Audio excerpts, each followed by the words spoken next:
জানেন কি আত্মার প্রথম জন্ম কোথায় হয়? শুরু হয় গাছপালায়। প্রায় ২০ লক্ষবার জন্ম নিয়ে রোদ বৃষ্টি ঝড় সব সহ্য করে দাঁড়িয়ে থাকে আত্মা। তারপর জলচরজনী, মাছ কচ্ছপ, ভয় আর আতঙ্কে ভরা জীবন ৯ লক্ষবার। এরপর কীট পতঙ্গের জন্ম, পিঁপড়ে মাছি সাপ, কষ্টে ভরা ১১ লক্ষ জীবন। পরে আসে পাখির জীবন, তোতা কাক কবুতর।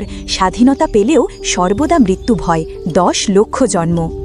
এরপর পশুজনী, সিংহ কুকুর হাতি, বাঁচার লড়াই, ৩০ লক্ষবার জন্ম।